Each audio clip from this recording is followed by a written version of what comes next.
माझी बायको नेहमी फेसबुकवर कुणाशी तरी बोलत असायची, पण मी विचारलं तर महत्त्वाचं काम करत आहे असं सांगायची. एक दिवस मी तिचा फोन चेक केला तर माझ्या पायाखालची जमीन सरकली. माझी बायको एका ऑफिसरसोबत हॉटेलमध्ये जायचे मेसेज करत होती. माझी बायको एक मोठी सरकारी अधिकारी होती आणि मी एक सरकारी सफाई कामगार. म्हणून आता माझ्या बायकोला बहुतेक माझ्या कामाची लाज वाटत असावी. माझ्या बायकोचं कामाला लागल्यापासून घरात फार कमी लक्ष होतं. ती आपल्या मुलींकडे सुद्धा जास्त लक्ष देत नव्हती. माझी बायको कामात खूप बिझी असायची, म्हणून आता तिचं माझ्याकडे सुद्धा खूप कमी लक्ष होतं. जेव्हा ती कामावरून घरी परतायची तेव्हा थकले म्हणून लगेचच रूममध्ये जायची. मी तिच्याकडे काही नवऱ्याची अपेक्षा केलीच तर त्या गोष्टीसाठी ती नकार द्यायची. मी प्रेमाने जवळ गेलोच तर माझी इच्छा नाही म्हणून ती मला टाळायची. मला माझ्या बायकोमध्ये बरेच बदल जाणवत होते, पण तिला काय बोललं तर ती म्हणायची, काय करू, काम फार असतं. मग माझी चिडचिड होती. तुम्हाला काय घरात बसायचं, नाहीतर ते सफाईचं काम करायचं. मला विचार करून सगळे निर्णय घ्यायचे असतात. तुम्हाला प्रॉब्लेम होत असेल तर सोडते काम मी, असं म्हणायची. मग मला वाटायचं खरंच कामाचा लोड आहे, जाऊ दे. मी माझ्या पुरुषी इच्छा मारल्या, पण माझी बायको मात्र मोबाईलवर नेहमीच कुणाशी तरी बोलत असे. तिला नेहमी कामानिमित्त बाहेर जावं लागत असे. 2-2 दिवस ती बाहेर असायची. अशात माझी आणि माझ्या 2 मुलींची सुद्धा तिला काळजी नसे. माझी आई सगळं करत असे, पण मला जेव्हा ती असं वागायला लागली तेव्हा तिच्यावर शंका येऊ लागली. म्हणून मी एक दिवस ती झोपल्यावर तिचा मोबाईल घेतला आणि त्यात बघितलं तेव्हा समजलं की माझ्या बायकोच्या आयुष्यात मी सोडून अजून एक पुरुष आहे, ज्याच्यासोबत ती सतत बोलत असे. बाबू, सोना, मिस यू, लव यू सगळेच मेसेज होते. मला तर काही कळेना काय चालू होतं. माझं काय डोकं चालतच नव्हतं आणि मी त्या सगळ्या गोष्टींचे फोटो काढून ठेवले आणि तिचा मोबाईल, व्हॉट्सअप माझ्या मोबाईलमध्ये पण घेतलं. आता ती ज्या मुलासोबत बोलायची ते सगळं मला माझ्या पण फोनमध्ये दिसत असे. माझी बायको त्या पुरुषाला फेसबुकवर भेटली होती. जेव्हा माझी बायको सरकारी अधिकारी झाली आणि मैत्रीचे रूपांतर त्यांचं नंतर भेटून प्रेमात झालं. त्यांचं प्रेम शारीरिक सुखापर्यंत गेलं. आयुष्यात आपल्या नवऱ्यानं आपल्यासाठी किती काय केलं हे विसरून ती त्या सरकारी मित्रासोबत हॉटेलमध्ये जाऊन आपल्या इच्छा पूर्ण करू लागली. मुलींना आणि नवऱ्याला सोडून मला तुझ्यासोबत राहायचं बोलत होती. मला तर माझ्या बायकोला काय विचारू असं झालं होतं. माझी बायको अशी नव्हती, पण त्या मुलांच्या नादी लागून ती तिचा संसार उद्ध्वस्त करत होती. सगळं माहिती असून एक दिवस मी तिला जवळ घेतलं आणि शारीरिक सुख घेण्याचा प्रयत्न केला. म्हटलं तिला गोडीत समजावून सांगेल, पण मी जवळ घ्यायच्या आत तिनं मला दूर लोटलं आणि मला माझ्या मर्जीशिवाय हात लावू नको असं बोलली. मी तिला विचारलं, तू का बदलली? तुझ्या आयुष्यात दुसरं कुणी आहे का? मी तुझ्यासाठी जे केलं ते तू विसरली का? तर क्षणभर शांत राहून ती बोलली, नाही विसरले काही. कामाची जबाबदारी वाढली म्हणून असं झालं. पण तिला काय माहिती, मला सगळंच माहिती आहे. आता रात्री 2 वाजता तिच्या प्रियकराचा SMS तिला आला, बच्चा झोपली का? तिला वाटलं मी झोपलो बघून ती स्टडी रूममध्ये जाऊन त्याच्यासोबत बोलू लागली. मी पटकन मोबाईल काढला, त्यांची चॅट वाचू लागलो. त्यात तो खूप काही माझ्या बायकोला बोलत होता आणि माझी मिनल त्याला तसेच रिप्लाय देत होती. दोघंही मोबाईलवरून आपल्या इच्छा पूर्ण करत होते. त्यानं तिला जवळ येऊन असं करू, खूप दिवस झाले भेटलो नाही म्हणत होता. आता भेटू, परवा मीटिंग आहे, हॉटेल बुक कर आणि काही सेफ्टीसाठी घेऊन ये, मजा करू मस्त, माझी बायको त्याला बोलत होती. आता मला खूप वाईट वाटलं. बायको सत्य लपवत होती म्हणून तिला रंगे हात पकडू असं मी ठरवलं. माझी आई नेहमीच मला म्हणायची, बायकोला असं मोकळं सोडू नको, पण मी सोडलं आणि आज तिनेच माझा विश्वासघात केला. मी बायकोच्या गाडीमागे माझी मोटरसायकल घेतली. एका आलिशान हॉटेलमध्ये गाडी जाऊन थांबली. एका अनोळखी पुरुष माझ्या बायकोला घ्यायला बाहेर आला. तिने तिचा हात त्याच्या हातात दिला आणि दोघं पण रूमच्या चाव्या घेऊन रूममध्ये गेले. मी तर पूर्ण तुटलो होतो. मला काय चालू आहे समजतच नव्हतं. पण तरीसुद्धा मी त्या हॉटेलमध्ये गेलो. जे बघितलं, जे ऐकलं त्यावर विश्वास बसत नव्हता. हे कसं घडू शकतं? माझी बायको मला असं काय बोलली? तो पुरुष तिच्यासाठी काय होता? हे कधीपासून त्यांचं सुरू होतं? हे सगळं तुम्हाला माझी ही कथा पूर्ण ऐकल्यावरच समजेल. म्हणून प्रत्येक वेळा पुरुष वाईटच असतो असं नाही. स्त्रीसुद्धा काय काय करू शकते बघा पुढे या कथेमध्ये. मी 21 वर्षांचा होतो. गावातच ग्रामपंचायतमध्ये सफाई कामगार म्हणून मी नोकरीला लागलो. शेजारच्याच गावातील माझ्या बाबांच्या मित्राची मुलगी काकांनी माझ्यासाठी लग्नासाठी सुचवली. मुलगी तशी छान होती, हुशार होती. तिची शिकण्याची खूप इच्छा होती, पण गरिबीमुळे तिच्या आईवडिलांनी तिचं लग्न करून देण्याचं ठरवलं होतं. मी तिला बघायला गेलो. मला ती आवडली, पण तिने मला तिची शिकण्याची इच्छा बोलून दाखवली आणि मीही तिला शिकवेल असं वचन दिलं आणि घरी जाऊन लग्नाला होकारही दिला. मी लग्न जमवतानाही हुंडाही घेतला नाही आणि अवघ्या 5,000मध्ये लग्न करून त्या मुलीला माझ्या घरी घेऊन आलो. माझी बायको माझा संसार छान सांभाळत होती. माझ्या घरात मी, माझ्या आईवडिलांनी, माझी बायको असं चौकोनी कुटुंब होतं. हसून खेळून आमचे दिवस चालले होते. माझ्या बायकोला शिक्षणाची फार आवड होती. मी जर कधी काही बघत असलो किंवा मला एखादा हिशोब जमत नसला तर माझी बायको काही सेकंदात माझा प्रॉब्लेम सॉल्व करायची. तिच्या हुशारी बघून आणि तिची शिक्षणाची इच्छा बघून मी माझ्या आईवडिलांना समजावलं की आपण आपल्या मिनलला शिकून देऊ. ती खूप हुशार आहे. ती नक्कीच स्पर्धा परीक्षा देऊन मोठी सरकारी अधिकारी होईल. माझ्या वडिलांनी होकार दिला, पण माझी आई बोलली, सुनेला इतकी सूट दिली तर ती पुढे जाऊन आपल्या डोक्यावर बसते. आपलं काहीच ऐकत नाही. मला हा निर्णय मान्य नाही. आता मात्र आईला मी खूप समजावलं. आपली मिनल तशी नाही. ती माझी चांगली बायको आहे, तशीच तुमची चांगली सून पण बनेल.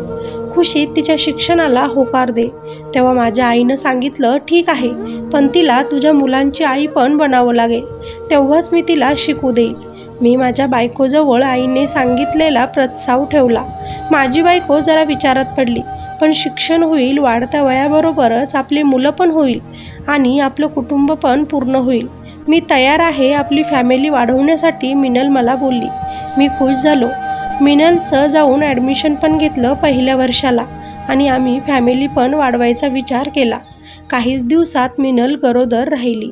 मिनल आता तिचा अभ्यास, स्वतःची काळजी तसेच घरातील कामे हे सगळं तिच्या हिशोबात बसेल तसं करत होती. माझे आई बाबा तसेच मी सुद्धा तिला खूप मदत करत असे. मी छोट्या नोकरीला होतो, पण बायकोसाठी स्वप्न मोठेच बघत होतो आणि माझी बायको पण खूप जिद्दी होती. काहीतरी नक्की करेल हे मला वाटायचं. असेच दिवस गेले. माझ्या बायकोने एका गोंडस मुलीला जन्म दिला. आता स्वतःचं बाळ सांभाळून माझी बायको वेळ मिळेल तसा अभ्यास करत असे.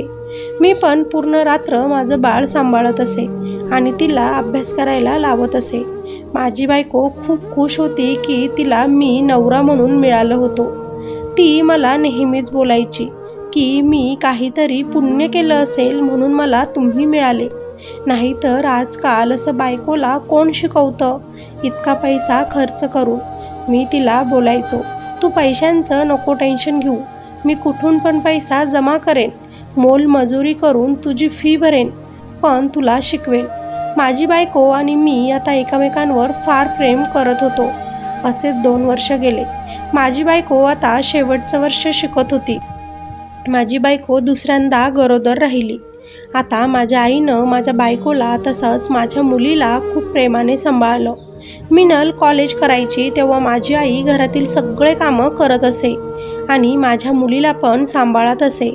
म्हणून मिनल तिचं पूर्ण लक्ष हे तिच्या अभ्यासावर देऊ शकत होती. आता शेवटच्या वर्षापासून मी मिनलला स्पर्धा परीक्षांचे पुस्तकं आणून दिले होते. मिनल खूप खुश झाली होती. तिची चिकाटी बघून तर आता मला माहिती झालं होतं की आमचे दिवस आता लवकरात लवकर सुधारणार होते. असेच दिवस गेले. मिनलने दुसऱ्या पण मुलीला जन्म दिला.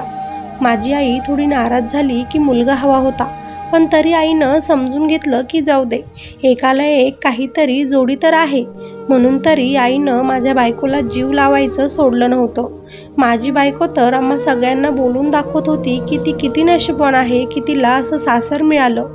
माझ्या बायकोने असे चांगले मार्कने तिचं ग्रॅज्युएशन पूर्ण केलं. आमच्या मुली आता हळूहळू मोठ्या होत होत्या. माझ्या बायकोला माझ्या मुलांचं आणि माझ्या घरचं आता काहीच टेन्शन नव्हतं, कारण माझे आई वडील हे आमच्या मुलांना सांभाळत होते. आई घरचे काम करत असे आणि मी पण सफाई काम करून माझ्या बायकोचे पुस्तकं, तिला काय महत्त्वाचं असेल ते सगळं तिला पुरवत होतो. माझा पगार पण त्यासाठी पुरत नव्हता, म्हणून कधी कधी मी ओव्हरटाईम करत असे. मिळेल ते कामं करून पैसा कमवत असे. पण घरात जेव्हा थकून येत असे तेव्हा मात्र माझ्या बायकोकडे बघून, तिची अभ्यासातली एकाग्रता बघून सगळा माझा थकवा जात असे. रात्री परत ती अभ्यास करताना डिस्टर्ब होऊ नये म्हणून मी माझ्या बाळाची आई होऊन रात्री त्याला सांभाळत असे. दिवसा परत मी कामावर जात असे. आई तर माझ्याकडे बघून म्हणत होती की किती त्रास सहन करतोय, दे सोडून आता हे सगळं, करेल ती सगळं बरोबर. पण मी आईला बोलत असे, फक्त थोडे दिवस माझी बायको लाल दिव्याच्या गाडीत नक्की फिरेल बघ. मला माझ्या बायकोवर विश्वासच तितका होता. आता पहिली मुलगी 5 वर्षाची तर दुसरी 3 वर्षाची झाली होती. बायको घरातून अभ्यासाची तयारी करत असे, पण अजून पण तिला यश आलं नव्हतं. 1-2 मार्कांवरून ती नेहमीच अपयशी होत असे. आता तिने पण आशा सोडली होती आणि तिनं मला बोलून पण दाखवलं की आता मी बंद करते तयारी, उगाच पैसा खर्च होतोय तुमचा आणि मी पास पण होत नाही, त्यामुळे आता हे सोडून देते. घर, मुली, आपला संसार एकटंच सांभाळते.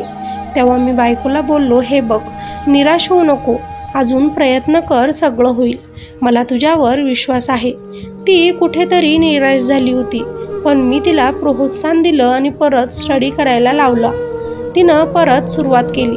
मी जेव्हा बाहेर जायचो, काही मित्र मला हसायचे, अरे बाबा, बायकोला इतकं मोकळं नको सोडू असं म्हणायचे, नको शिकवू तिला, पुढे जाऊन ती तुला इतकं महत्त्व पण देईल का नाही. पण मी त्यांना हसूनच उत्तरं द्यायचो. पण काही मित्र मला म्हणायचे, अरे असे अभ्यास घरून होत नसतात, बायकोला क्लास लावून दे, बाहेर हॉस्टेलमध्ये राहू दे रूम घेऊन, तेव्हाच अभ्यास होईल. मी तर हे करायला पण तयार झालो. आई वडील याला संमती देत नव्हते. मी त्यांना सांगितलं की तुला जर मोठ्या नोकरीला लागायचं असेल तर आपल्याला तिला बाहेर पाठवावंच लागेल. माझी आई तर नकोच म्हणे, पण मी घरच्यांच्या विरोधात जाऊन माझ्या बायकोला क्लास लावून दिले आणि तिथेच एक रूम भाड्यानं घेऊन दिला. आता मात्र बायको परत जोमाने अभ्यासाला लागली. घरी आई वडील मुलींना सांभाळत होते. बायको तिकडे अभ्यास करत होती आणि मी मोलमजुरी करून कष्ट करत पैसा कमावून तिच्या क्लासची फी, रूमचं भाडं भरत होतो. माझी आई मला म्हणायची, मला हे पटत नाही, सुनेला इतकी सूट देऊ नको, आपल्याला महागात पडेल. पण मी ऐकलं नाही. तिला होईल तितकी मदत केली. माझी बायको तर मला आता देवच मानत होती. आता मात्र 6 महिन्यात तिनं जोमाने अभ्यास केला आणि तिच्या कष्टाला फळ मिळालं. ती स्पर्धा परीक्षेत प्रथम क्रमांक मिळवून पास झाली होती. आम्ही सगळे खूप खूप खुश होतो. तिची बातमी टीव्हीवर झळकत होती. ती तिचं सगळं श्रेय मला देत होती की माझ्या नवऱ्यामुळं आज मी पास झाले, मोठे अधिकारी झाले. आता माझी बायको लाल बत्तीच्या गाडी घेऊन घरासमोर आली होती. आम्हा सगळ्यांना गावात पेढे वाटले होते. माझी बायको तर माझे खूप आभार मानत होती. माझ्या बायकोचं यश पाहून आता माझी आई पण खुश होती. आमचे आता वाईट दिवस संपले होते. माझी बायको आता मोठी अधिकारी झाली होती, म्हणून ती आता जास्त करून बाहेर राहायला लागली होती. तिला वेळ मिळेल तसा तिनं घरात लक्ष दिलं. माझ्याकडे पहिला पगार दिला. घरात ज्याला जे हवं ते खरेदी करून दिलं. मुलींना मोठ्या शाळेत टाकलं आणि मला पण म्हणाली की तुम्ही तुमची नोकरी सोडा, आता आपल्याकडे भरपूर पैसा आहे. पण मी तिला म्हटलो, अगं मीनू, आपण माझ्याच नोकरीमुळे आज मोठं झालोय, मी नाही सोडत नोकरी. तेव्हा माझी बायको मला म्हणाली, पण एक मोठी अधिकारी आहे मी, तुम्हाला आता नोकरी करायची काही गरज नाही. पण मी माझी इच्छा आहे म्हणून नोकरी करतच राहिलो. बायको कामात व्यस्त झाली म्हणून अधूनमधून ती काम करण्यासाठी ह्या शहरातून त्या शहरात फिरत असे. माझी आई मला नेहमीच बोलत असे, तू सुद्धा तिच्यासोबत राहत जा, तिला एकटं सोडू नको. पण मला माझ्या बायकोवर डोळे झाकून विश्वास होता. याचा तिनं फायदा घेतला आणि आपल्याच ऑफिसमधील एका सरकारी ऑफिसरसोबत तिचं प्रेम प्रकरण सुरू झालं. त्याचं ते प्रेम हॉटेल रूमपर्यंत गेलं होतं.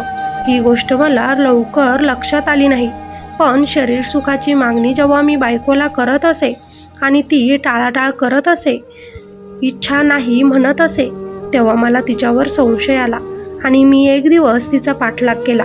हॉटेलमध्ये जाऊन एका मॅनेजरला रिक्वेस्ट केली आणि त्यांचा वेश परिधान करून मी बायको ज्या रूममध्ये गेली तिकडे गेलो. माझी बायको तर एक छोटा वन पीस घालून त्या पुरुषासमोर उभी होती आणि तो तिला त्याच्याजवळ ओढत होता. मला डोळ्यांवर विश्वासच नव्हता. मी मोबाईलमध्ये सगळं रेकॉर्ड करू लागलो. माझी बायको त्या माणसासोबत सगळं काही करत होती आणि तो पण नवऱ्याप्रमाणे माझ्या बायकोचं सुख घेत होता. मला तर स्वतःच्या जीवाचं काही करून घेऊ असं झालं होतं. माझी बायको नवरा सोडून, आपल्या 2 मुली सोडून, सगळ्यांना विसरून एका परपुरुषाच्या मिठीत पडली होती आणि त्याला बोलत होती, कंटाळा आला आता मला माझ्या नवऱ्याचा, लाज वाटते आता मला त्याची, लवकरच मी तलाक घेईल आणि आपण लग्न करू. तोही लग्न झालेला एक पुरुष होता. तोही आपल्या बायकोला तलाक देऊन लग्न करणार होता. माझी बायको त्याला म्हणत होती, माझा नवरा सफाई काम करतो, मी एक अधिकारी आहे, मला सगळे लोक नावं ठेवतात, पण माझा नवरा ते काम काही सोडू शकत नाही, म्हणून आता मला त्या लोकांमध्ये राहायला गुदमरतं. तुझ्यासोबतच आवडतं, नवऱ्यामध्ये आता इंटरेस्ट नाही, सगळ्या इच्छा फक्त तुझ्याचकडून पूर्ण करून घ्यायची इच्छा असते. तो दोघं पण अगदी खराब भाषेमध्ये एकमेकांसोबत बोलत होते. मी मात्र हरलो होतो आयुष्यात. घरी आई वडील, 2 मुली, माझ्या सुखात चालू असणारा संसार उद्ध्वस्त होईल अशी भीती मनात बसली होती. बायको माझ्यासोबत असं कसं करू शकते, मी विचारच करत होतो. तोच मी घरी फोन करून दिला होता की माझ्यासोबत इथे काय घडलं आणि मी कुठे आहे ते, आणि तोच रूमचा दरवाजा उघडून मी आत गेलो. माझ्या बायकोला त्या पुरुषापासून बाजूला करत एक जोरात गालात दिली. का का आणि का? काय कमी ठेवलं होतं मी माझ्या प्रेमात की तुला ह्या माणसाकडे यावं लागलं? मिनल, मी तर तुला इतकं शिकून मोठं केलं आणि तू माझेच उपकार विसरलीस, मला धोका दिला. तेव्हा तिचा प्रियकर म्हणतो, कर्तव्य पूर्ण केलं तू, ती हुशार होती म्हणून अधिकारी बनली, तुझ्यामुळे नाही बनली. मी माझ्या बायकोला बोललो, हे सगळं मी विसरून जातो, तू या माणसाला आपल्यातून जायला सांग, आपल्या 2 गोंडस मुली घरी आपली वाट बघत आहेत. मी तुला माफ करायला तयार आहे. पण बायको तर त्या पुरुषाच्या हातात हात देत म्हटली, जा इथून कायमची, मी नाही मानत तुला नवरा, त्या मुली पण तुलाच ठेव, मी खूप मोठी अधिकारी आहे आता, पूर्ण जिल्हा माझ्या हातात आहे, तू काय करू शकतो माझं, निघ आता, परत तोंड दाखवू नकोस मला, मी या व्यक्तीवर प्रेम करते. बायकोच्या तोंडून हे सगळं ऐकून मी स्तब्ध उभं राहिलो. सगळं संपलं माझं असं मला वाटलं. माझ्या बायकोच माझी राहिली नव्हती, ती एक श्रीमंत बाई बनली होती म्हणून तिला या गरीब नवऱ्यात आता इंटरेस्ट वाटत नव्हता. पण मी तिला सजा नक्की देईल हे मी ठरवलं आणि तिला बोललो, तुम्हाला दोघांना पूर्ण जगात मी बर्बाद करेल. त्यांची चाट माझ्याकडे आहे. आम्हाला संपवण्याचा प्लॅन मी रेकॉर्ड करून ठेवला होता. त्या दोघांचे शारीरिक संबंध व्हिडिओ बनवून त्यांना पाहायला दिलं. आता माझी बायको आणि तिचा तो प्रियकर घाबरला. त्यांना वाटलं त्यांची नोकरी माझ्यामुळे धोक्यात येईल. आता मात्र मी बाहेर जायला लागलो. तोच त्या माणसाने मला मागे ओढलं आणि कॉटवर पाडलं. आणि जिला मी जीवपाड जपलं होतं, जिच्या शिक्षणासाठी हडाचं पाणी केलं होतं, स्वतः उपाशी राहून तिला रूमवर डबे पुरवले होते, तिला फी भरता यावी म्हणून रात्र मजुरी केली होती, ती माझी बायको उशी घेऊन मला मारण्याचा प्रयत्न करू लागली होती. मी तर आधीच मेलो होतो, ही काय मला मारेल, पण मी आता तिला कधी माफ करू शकणार नाही. ते दोघं पण मला मारण्याचा प्रयत्न करत होते. तोच माझे आई बाबा माझ्या 2 मुलींना आणि पोलिसांना घेऊन तिथे पोहोचलेले. पोलिसांना बघून ते दोघं घाबरले. मला मारण्याचा प्रयत्न करत होते म्हणून त्या दोघांना पोलिसांनी अटक केली. माझी आई तर तिच्या गालात मारत बोलली, माझ्या देवासारख्या मुलाला गमावलंस तू, तुझं आता कधीच चांगलं होणार नाही. माझी बायको आमची माफी मागत होती. माझी नोकरी जाईल, आपलं कसं होईल म्हणून मला माफ कर म्हणत होती, पण मला आता तिची कीव आली नाही. अशा प्रकारे दोघं पण आता जेलमध्ये आहेत आणि त्या दोघांनी पहिलं लग्न केलेलं असून दुसरं लग्न करायचं स्वप्न बघितलं होतं. सरकारी अधिकारी असून हे सगळं केलं म्हणून त्यांची नोकरीसुद्धा आता धोक्यात होती.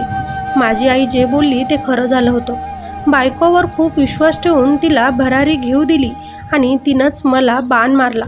आता माझ्या 2 मुली मोठ्या झाल्या आहेत थोड्या. मी त्यांना चांगले संस्कार दिले, त्यांच्यासाठी दुसरं लग्नसुद्धा केलं नाही. माझ्या मुलींसाठी मी त्यांचा सुपरहिरो आहे. पण आजही बायकोचा धोका आठवला की मी काही वेळेस स्तब्ध होतो. या गोष्टीचं तात्पर्य, ज्याने मदत केली त्याचे उपकार लवकर विसरू नका. डोळे झाकून कुणावरच विश्वास ठेवू नका. नवरा बायकोमधील विश्वासाला कधी तडा जाऊ देऊ नका. कथा कशी वाटली मला नक्की सांगा. आवडली असेल तर लाईक करायला विसरू नका आणि चॅनलवर नवीन असाल तर सबस्क्राईब करायला विसरू नका. धन्यवाद.